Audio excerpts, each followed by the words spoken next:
In August 2021, St. Augustine, Trinidad celebrated 100 years of its being a premier location for knowledge development in the region, with agriculture as the initial focus.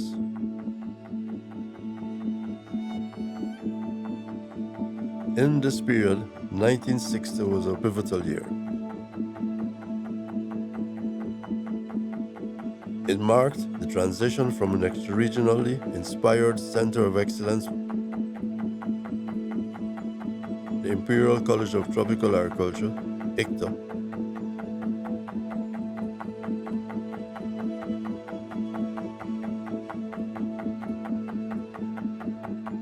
the regional tertiary educational institute, the University College of the West Indies, UCWI, linked to the University of London.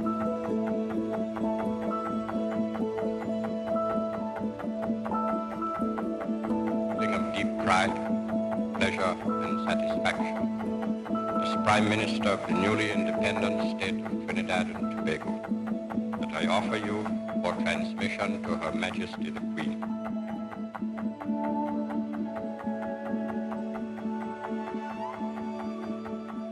Until it became the University of the West Indies, UWI, in 1962.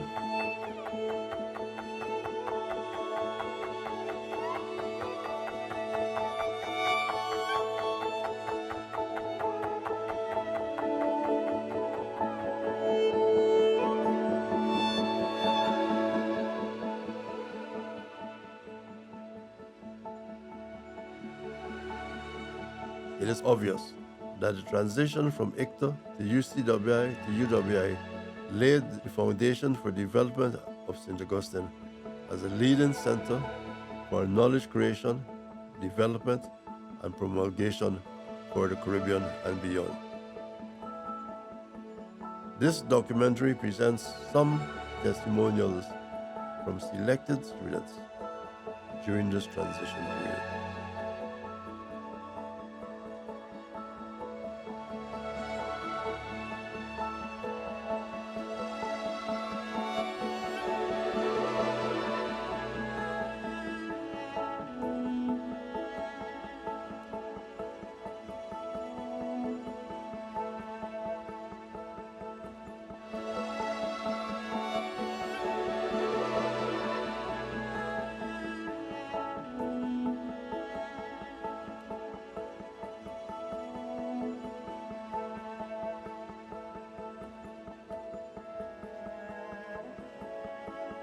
Well, my name is Vincent Gerald Moore, and I've been at the Imperial College of Tropical Agriculture from 1958 to 1961.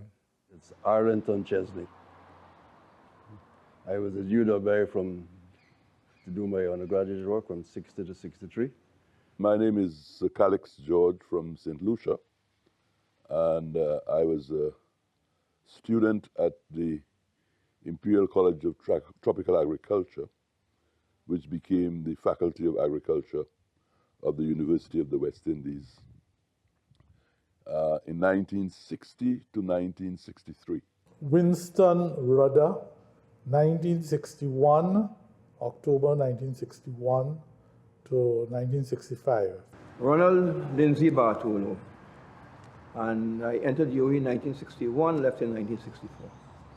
My full name is Edward P.I. Casabo, and I was at UWI from 1961 to 1965. Richard Martin Hood, UWI 1961 to 65. My full name is Cecil Ignatius Genping Chin. Came to UWI in 1962.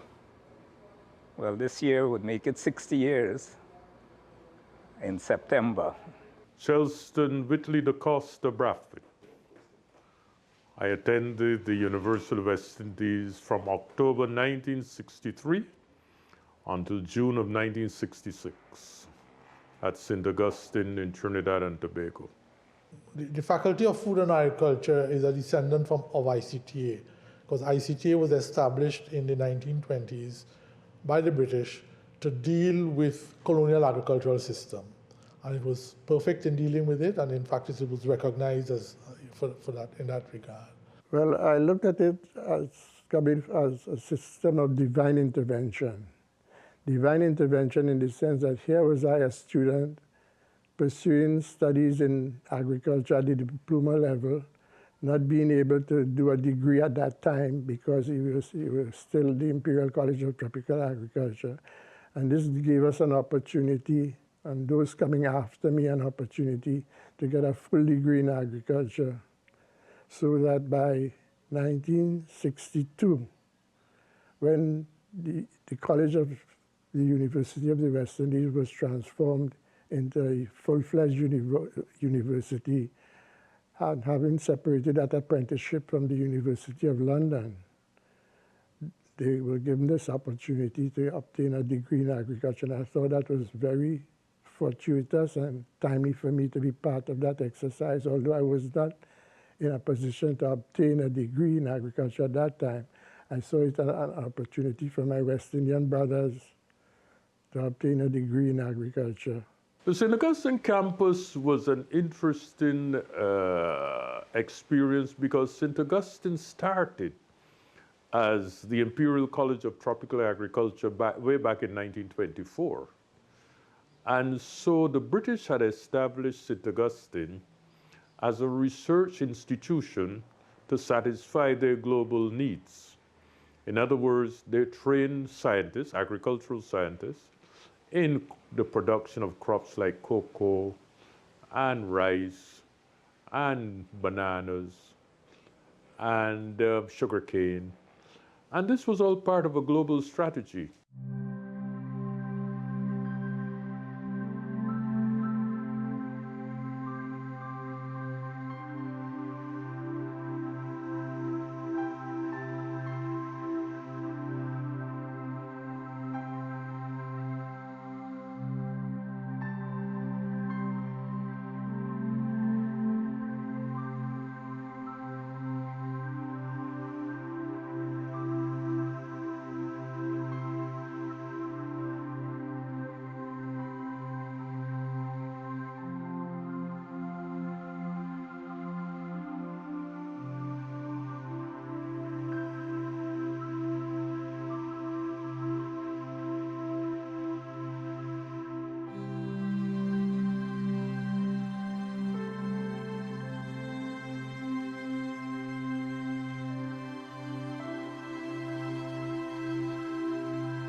I grew up in the planning and housing development on Nelson Street.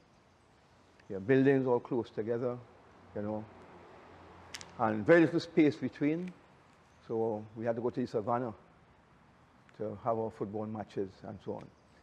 And from there, of course, one had to go to school. And St. Mary's College, which I went to, was walking a good little distance up to Frederick Street. So that was the environment I came from, right? And then coming onto campus, yeah, compact in a sense, but with wide open spaces. It was different, and everything at hand. You know, there is the lecture room, there's the library, the bank was right there. Everything, it was like a little city I moved into. So it was a big change for me environmentally. Yeah. And of course, being among a group of people with the same objective to come and be a professional in whatever discipline you are choosing. I was 18 when I came to Trinidad, country boy, very green. I was a homeboy. Probably one of my first times sleeping away from home, first time on an airplane, first time going to another country. So everything was kind of strange, but I decided to put my best foot forward and take things as they come. It was the first time I left Guyana. And We arrived at St. Augustine and I saw a guy from Fiji who looked like 10 feet tall. So it was a little frightening for the first day or two, but we ended up being friends actually. So it was a new experience. I became an adult overnight actually. Well, actually, it was the first time I ever left Guyana. And arriving at PRCO, I was met by the then Assistant Registrar, Austin Clark, and she picked myself up and another Guyanese student, Francis Paul, and brought us to St. Augustine. So that's our experience. It didn't seem to be too different at that time, but over the years, it's like if I'm a part of the Caribbean, and even though Guyana is on South America, our culture is quite similar, because we were all British colonies at that time. Well, I was very anxious, really, to be exposed to Trinidad and Tobago, because for a significant part of my youthful years, we always got information through Radio Trinidad on activities in Trinidad and Tobago. And at that time, I was very interested in seeing the land of Eric Williams and the Mighty Sparrow. St. Augustine was an extremely strange place. I could imagine it was as if I had gone to another place, in fact. The buildings, the architecture, the environment, it was a strange experience, indeed. Oh, the St. Augustine campus was a very beautiful campus. I thought that it was almost like a Garden of Eden. You had a lot of tropical flowers and various plants and so on. It was a beautiful plant campus. I still think it's probably one of the most beautiful campuses in this part of the world. It was a very small campus. I think there were only like 80-something people. And it became like a family kind of thing. Everybody knew everybody, and arts and sciences and them didn't come in. Engineers came in with us in '61. What I liked about it was the people that you could interface with from different islands. That what got to me first of all. And sharing information about one another's islands and so. That really impressed me a lot. And getting to know some characters, right? And I always like to talk about one person I talk about a character, and maybe the other spoke, Dr. Edward Hubbard. Yeah, he was an agricultural student, yeah, but he was a character. And so it was comfortably settling into what I refer to now as a big family. The camaraderie was something I do experience again right now. The first impression, well, we stayed in Milner Hall in those days. That was the only hall of residence. Canada Hall was not completed, and the engineering buildings themselves were still under construction. So we had lectures in one of the agricultural buildings. I think that's currently the soil science building. But it was, to me, a very nice campus. There was the cricket field, there was the admin building, there was what we call the Old Guild Hall, and I think it's now called Dagger Hall. That's where we have an auditorium. But in the Guild Hall, we've had a lot of activities.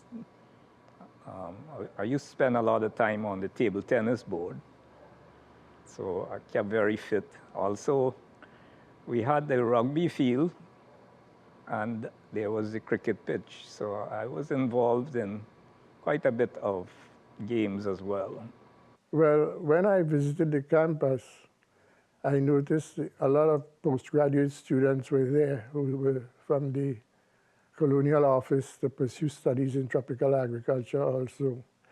And it was a very wide scope of activity taking place with lots of social activities, and which I enjoyed coming out of San Fernando and for the first time being on my own and experiencing these opportunities. And then, of course, one of the big attractions is the variety of activities we had on the campus. Carnival parties, very special. People came from outside to participate in the UWI parties on campus because they were some of the best. You had ladies from all over Trinidad coming to the parties, some of them alone. And so we as young men found partners very easily. You can't live in St. Augustine and don't lime. And that was a critical part of life. The problem was blending the liming with the work. All right, and you know, also I did a lot of games, so blending all three. Carnival, well, you never really had enough money to enjoy carnival. You would go to the one fete. As an anecdote, one of the lecturers, P.T. Richards, always had a carnival Friday night fete.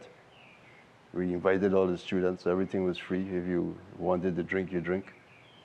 But he had an 8 o'clock Saturday morning lecture. And he will, you could be sure that two of the subjects that he covered in that lecture, when half of the class was still drunk, will come in the exam. Somewhat intimidating and foreboding, because I came on campus 2 weeks. The Trinidad scholars came on campus about 2 or so weeks after the term had begun. So we weren't part of the initial induction. And I recall arriving here Wednesday morning just outside of the registry building and doing the registration arrangements and what have you, and going to a botany practical class in this very building the Wednesday afternoon. And it was somewhat of a culture shock. More than a culture shock. It was a frightful experience, quite frankly. I was a language student at what was then A-levels, what you call A-levels today, Latin, Spanish, and English. And my first, I was going to a botany lab. And I recall sitting on a seat with a microscope in front of me. On either side of me were two who turned out to be good friends from Barbados, one of Caucasian descent and one black Bajan. And I am seeing them looking into the microscope and drawing things. And here am I, looking into the microscope, I can see nothing. And this probably went on for 5 to 10 minutes, and both concurrently took pity on me, and they explained, well, a microscope has an eyepiece, and the eyepiece has a cover. So you must remove the cover from the eyepiece and then look into it, and then there are screws at the side to make adjustments. So, well, that blew my mind, quite frankly. So much so that I began to question what the hell was I doing in this place, quite frankly. It was really a shock. The major actors at St. Augustine were the staff and students. The former, who were responsible for all activities on the campus, estate management, student welfare, finances, etc., were generally European or English, with entrenched practices and modalities. When the Faculty of Agriculture began in 1961, the staff-student relationship in that faculty was much more humane and less aloof. than was experienced in the Faculty of Agriculture. There existed challenges relative to culture, understanding, and approach with respect to the charting of a methodology to facilitate achievement of the primary objective of providing sound tertiary education for regional development.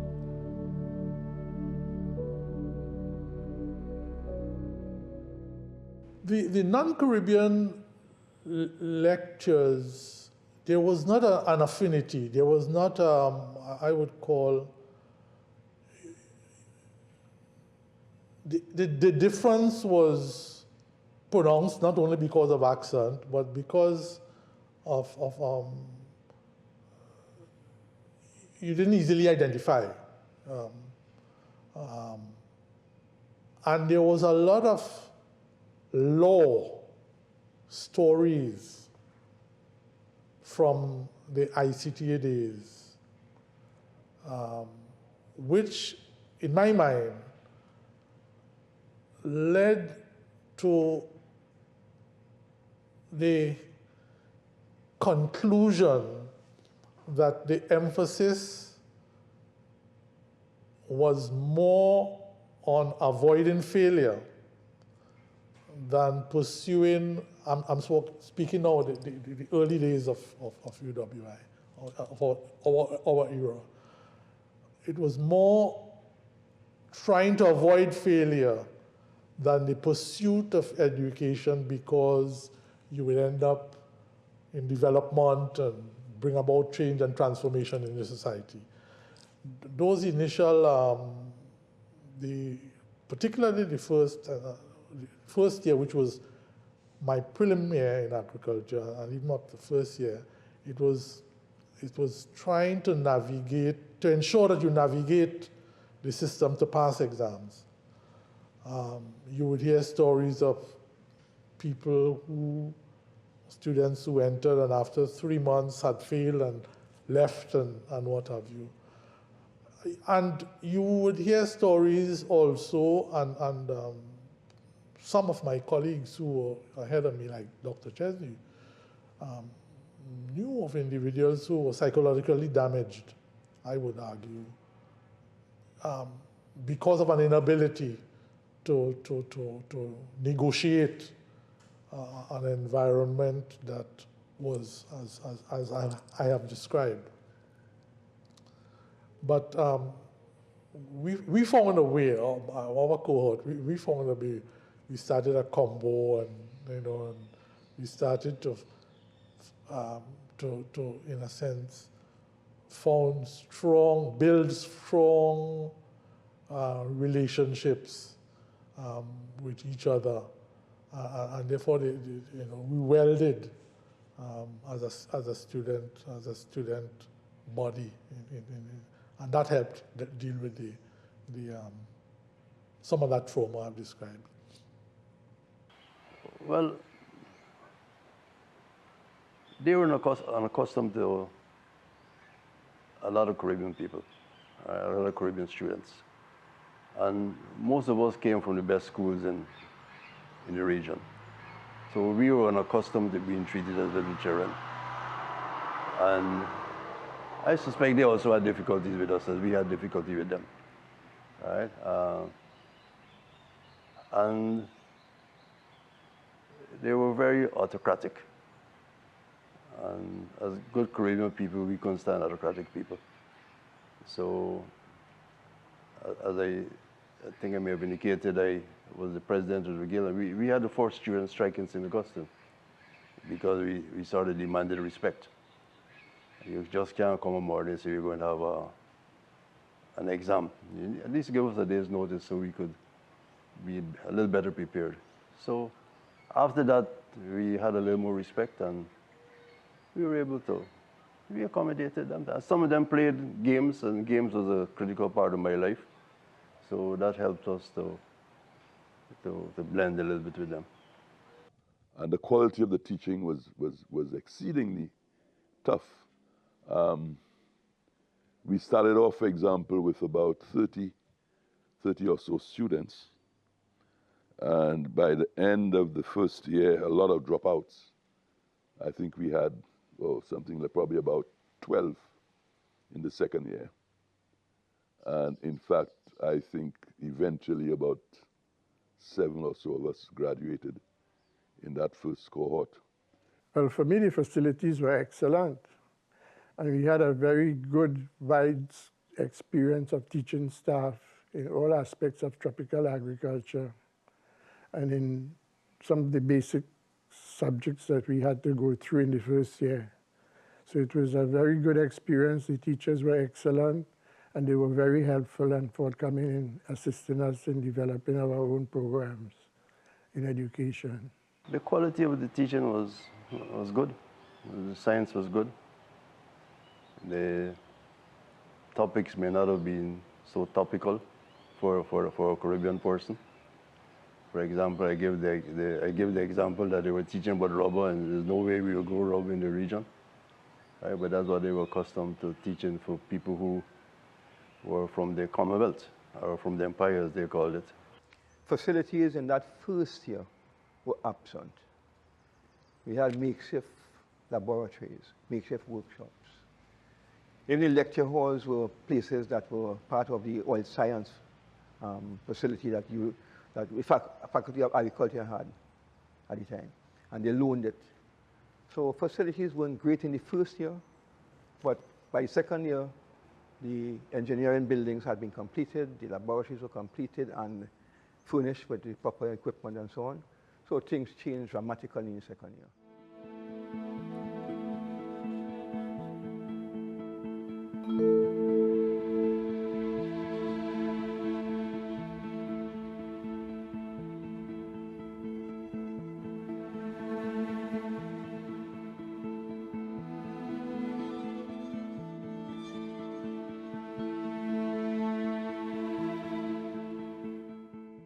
Dr. Nazir Ahmed has conducted soil surveys and systematic mappings in over 85 countries, investigating soil classification, basic soil chemistry, and soil management.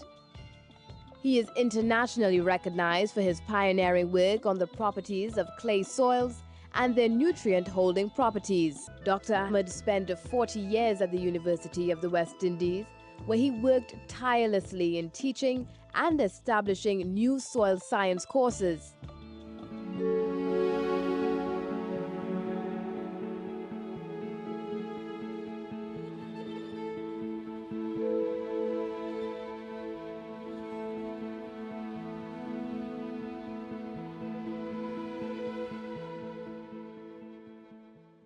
Over the 4 years, quite definitely.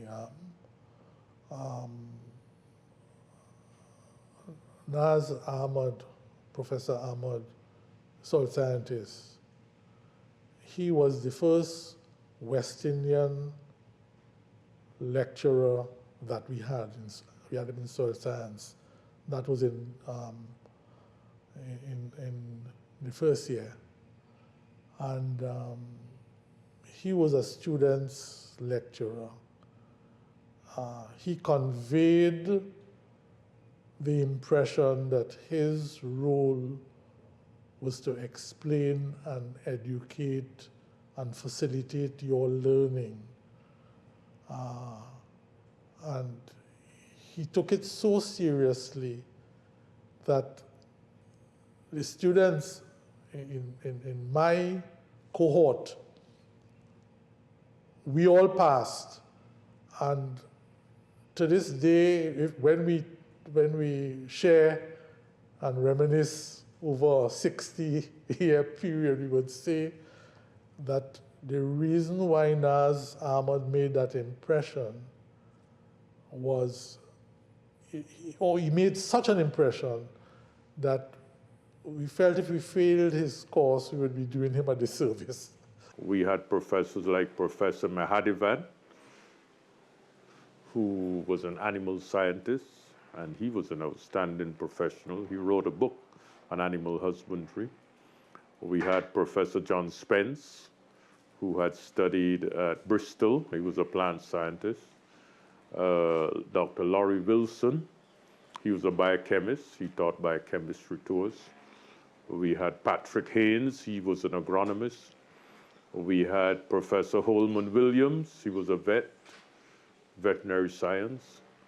We had an outstanding group of professionals who taught, all knowledgeable in their fields. George Beckford was an economist, famous economist. He came down from Mona. Very fiery personality, very nimble in intelligence. And he brought what I would call a broad development, regional development concern to the teaching of economics. And what he would do, which I think that really stood out to me, any notable guru who was passing through, he'd grab hold of him and bring him into the class. I remember Lloyd Bess at that time wasn't on campus, but Lloyd Bess was well known for his development analyses and what have you. Lloyd Bess came and did a guest lecture to us. And people like that, you know, so that he fired your imagination. And in some ways, I suspect he must have touched a nerve in me that eventually led me to what I turned out to be as a professional post UWI. Yes, one is Professor Garth Underwood. He was a zoologist and he taught us zoology. And his labs would be walking us in the back of Carmody Road there behind the university and observing lizards, how they live in their community and who's aggressive and who's not aggressive and things like that. So I enjoy that kind of thing.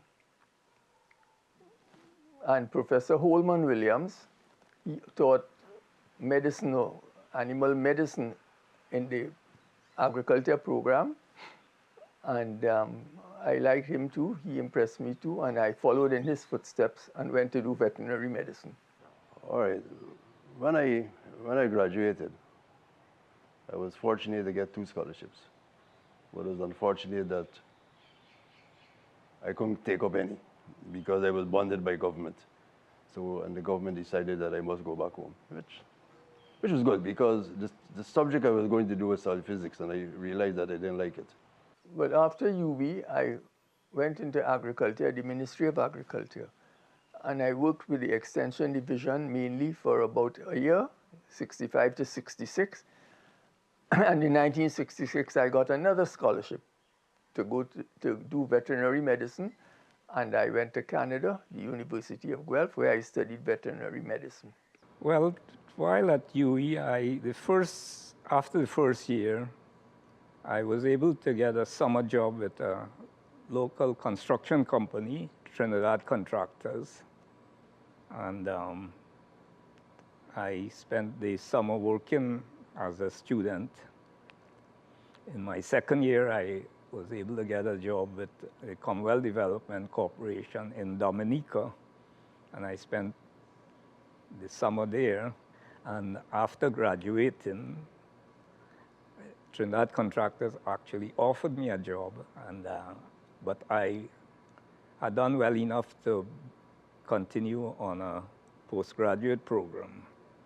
So I worked with Trinidad Contractors on a semi-part-time basis and actually did a lot of the infrastructure work for the JFK complex, the roads, car park, and pavement and curbs. And it's still going strong after about 50 years. Well, after graduating from ICTA, I went into the public civil service, the Ministry of Agriculture, where I was employed as a senior agricultural assistant. So I was able to use some of that knowledge in tropical agriculture to pass on to the farmers in different communities. And that went on for about two years, after which I was awarded a scholarship to pursue studies in veterinary medicine. My output, my achievement at St. Augustine propelled me to the next stage. On the basis of that, I was able to get a PhD at 27 years old and was able to go work for the United Nations in Rome. So the St. Augustine Foundation was critical to my further development. Of course, after Rome, I came back to the university, spent 10 years there, and then after that 10 years, was able to enter the Inter-American Institute for Cooperation and Agriculture, where I spent 29 years, ending up as Director General. On leaving St. Augustine, I became the research scientist for the Ministry of Agriculture at Union. I spent a heck of a lot of time there. The first wave, that is from 1960 to 63, of students significantly contributed to regional human capital. The first and perhaps most important contribution to human capital was the development of unbreakable camaraderie between postgraduate and undergraduate students at St. Augustine at the Caribbean level. There was a professional community both in the agriculture and the engineering sciences.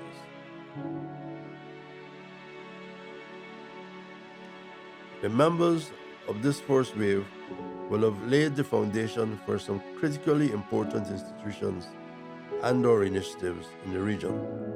These included a specialized degree in electrical and electronic engineering at the Mona campus of the UWI, the Caribbean Industrial Research Institute, the Cocoa Research Center, the Caribbean Agriculture Research and Development Institute, CARDI, the Faculty of Agriculture at the University of Guyana, and the Bahamas Agriculture and Marine Science Institute. In the early days, there was a development arm to the faculty, the Regional Research Center. So you had a very close symbiotic relationship between the teaching of agriculture, agricultural research, and agricultural outreach in terms of development.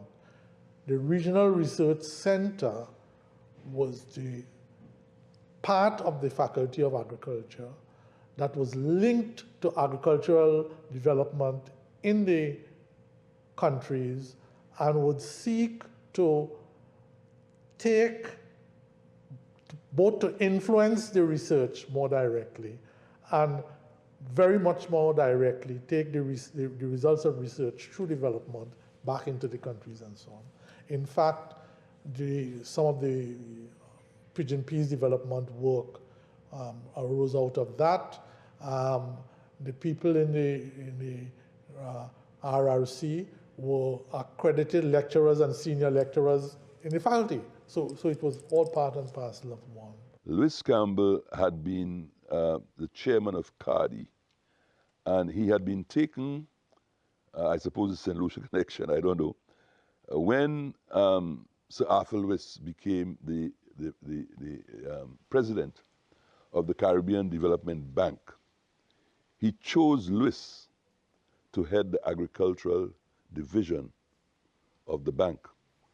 So Lewis had to deal with agricultural development, more or less. And then CARDI came to existence and he was the chairman. So knowing me, I suppose, and the work that I did in St. Lucia, he offered me a job, all right, a senior job in CARDI, where I was responsible for research in the Windward Islands and so on. And then from the Windward Islands, I suppose I performed all right, and so they had me as the head of CARDI, the executive director of CARDI. And so I was responsible for the planning and execution management of research from Jamaica, Trinidad and Tobago, Barbados, the Windward and Leeward Islands, and also Guyana, for example.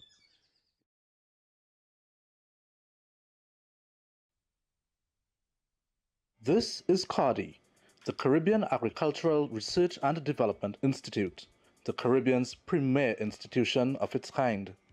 This institute evolved from the Regional Research Center of the University of the West Indies in 1974, a product to satisfy the desire by regional governments for an adequate agency for research and development of food and agricultural needs of the Caribbean community.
If you're talking agriculture, UWI, I really don't know what is going on, but I'm kind of disappointed that,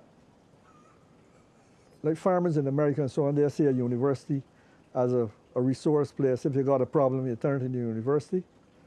I have turned to the university a few times, but never really got the kind of help or felt I could get the help there that I needed. I don't know what the courses are like now. I don't have a clue what they're teaching nowadays. Probably they've changed it up a lot. I really don't know, but I don't have any connection. In other words, I don't know about any outreach program that they have, that they will come around. I once built a methane digester here, and somebody did come from the university and offer some advice on what have. We built a methane digester and produced all our gas from animal manure for 26 years.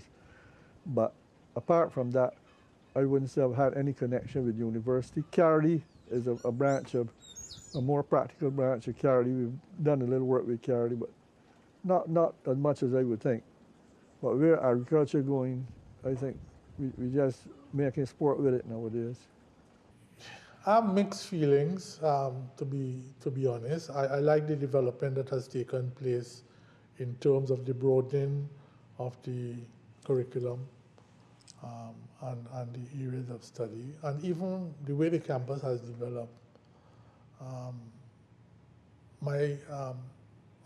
I think speaking so that the campus as a campus speaks much more broadly and deeply too to the totality of interests, concerns that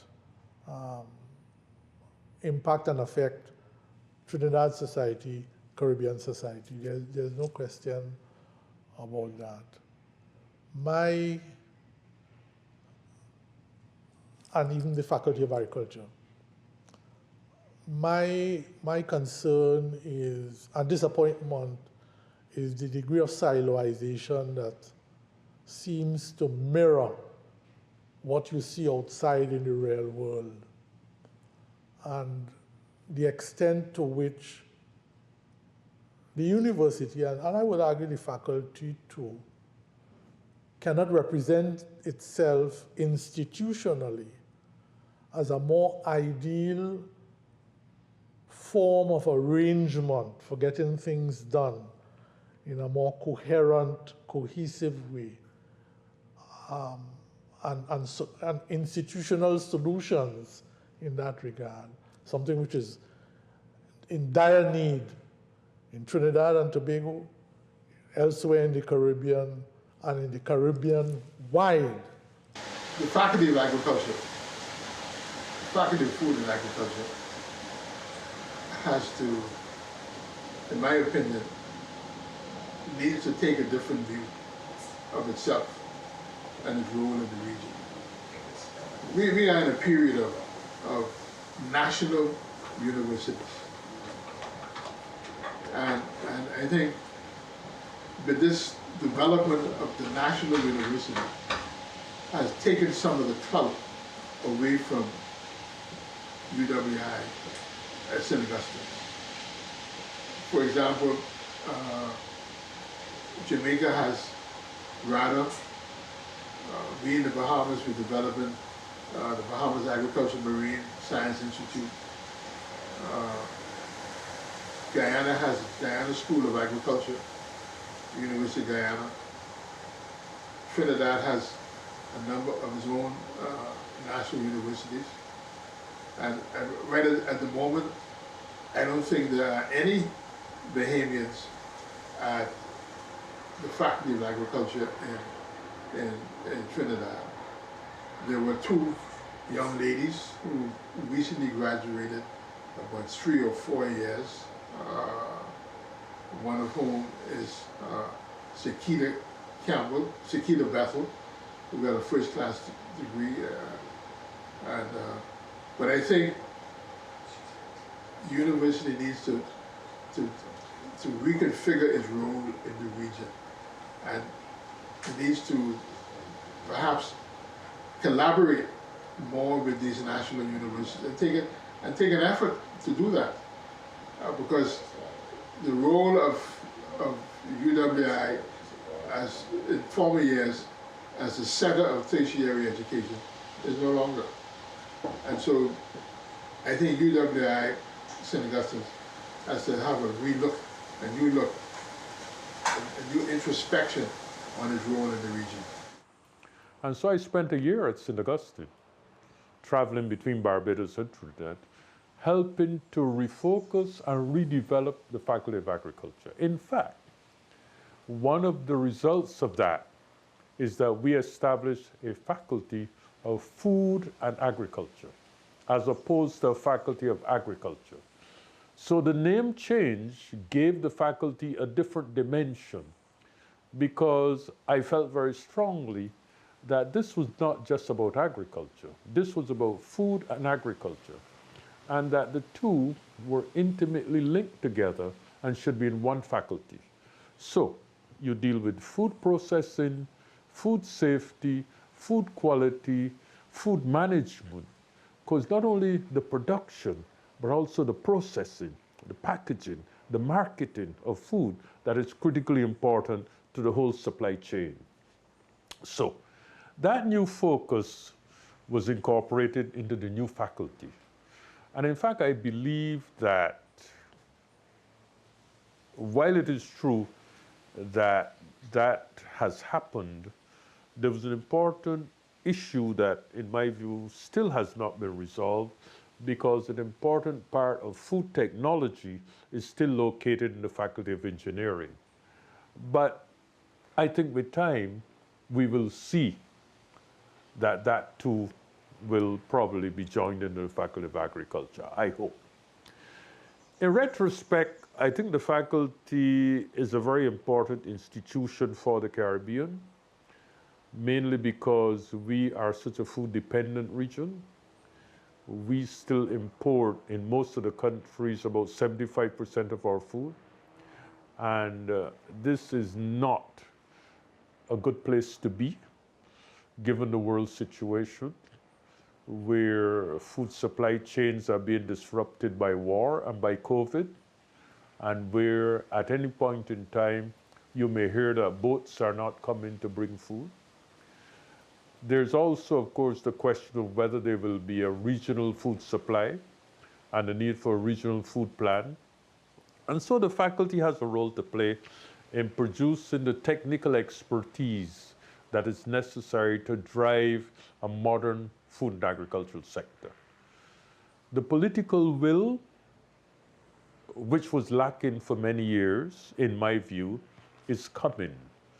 I have seen many governments in recent times giving food and agriculture a priority place in their budgets and in their plans. And so I think the faculty has a bright future if only they can organize themselves to be present at the table when important decisions are being made. Well, I think they have a very important role to play. They must understand the faculty, and I think they're doing that much better now, at least when I speak with the people, must understand what the reasons for the food import bill, right? They must understand the role of the free market and the inability for governments to restrict imports, except those that are included in the lists that are covered by the common external tariff for the region. All right? So in my days, you never had to study those things. But now any student must understand that fully as they plan to move forward and to assist the countries in reducing the whole question of intra-regional trade. All right? The university per se can't deal with that by itself. All right?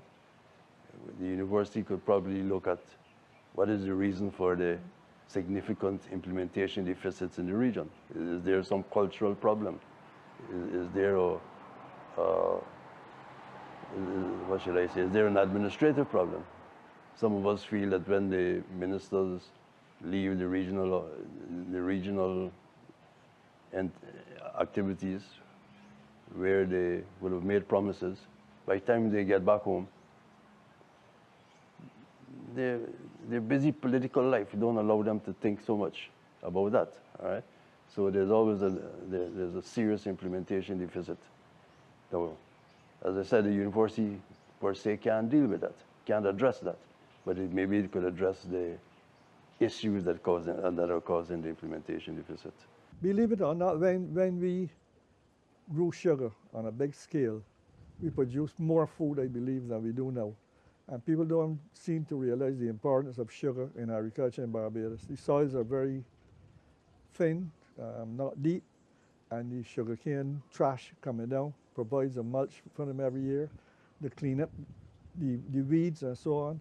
When you try to grow food crops on any large scale, you start getting resistant varieties, all sorts of problems, and we just don't produce as much. Plus, as I said, a lot of people, land developers, have bought agriculture plantations and just abandoned them, and then say, well, they're not doing anything, so let's turn them in housing, and that is where the big money is. So it's not going to produce food for the country. You think we pay lip service. Chelston Bradford would be a very good man because he's always talking about that, and he's developed programs for government and so on. But it's just lip service. They're really only playing around. I tell you, when I was growing up, I had a vision of being part of a team involved in the infrastructure development of highways and bridges in Trinidad and Tobago. And it's a belief I still have that a good transportation system in any country will go far towards the economy of the country. People being able to move about quickly, comfortably, and I still have that feeling. To get a degree shapes you in a particular direction. In other words, you feel you have a degree, you should now be studying, especially if you got a first or upper second, you should be studying further. And that is foolishness as far as I'm concerned. Get your hands dirty and do some work. That is the sweetness in agriculture for me. The strength of the Faculty of Food and Agriculture is indisputable, laid on a very, very strong foundation. This is sterling legacy. Like I said, it is very sterling. It is an outstanding legacy that sets the faculty apart. Of course, the challenges are there, but no one can dispute the legacy.